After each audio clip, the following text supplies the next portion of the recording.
पगली के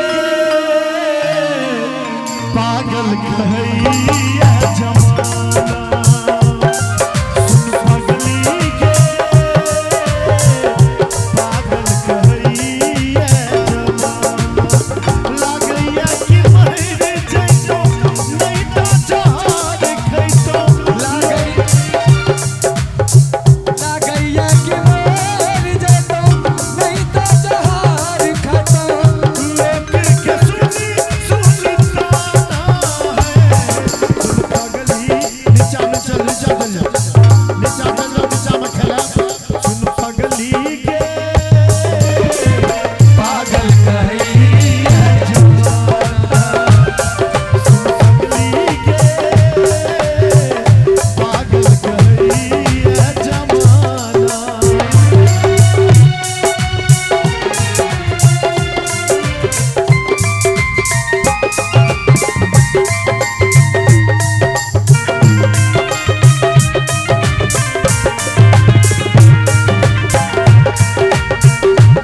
प्यार तू ही रहे, तू ही छल जान के, तोरा के हम मन में छला दिल से भगवान के।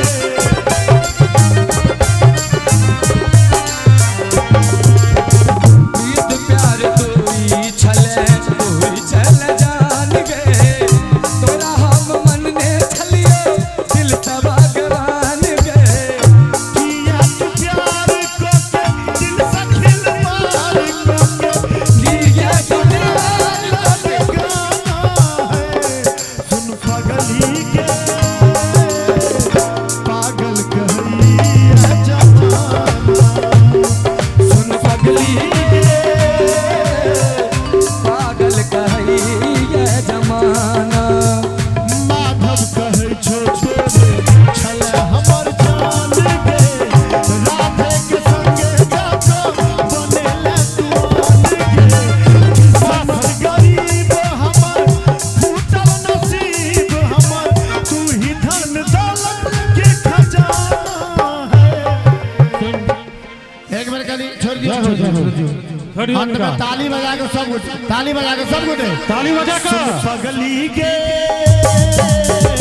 पागल कहैया जमाना, सुन पगली के पागल कहैया जमाना।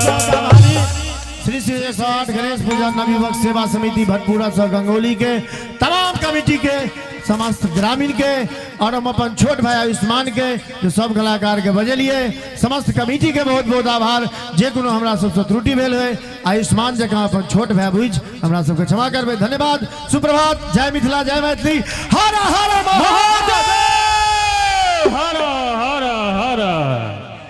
हाँ, मोन चकाचक भ गेलै।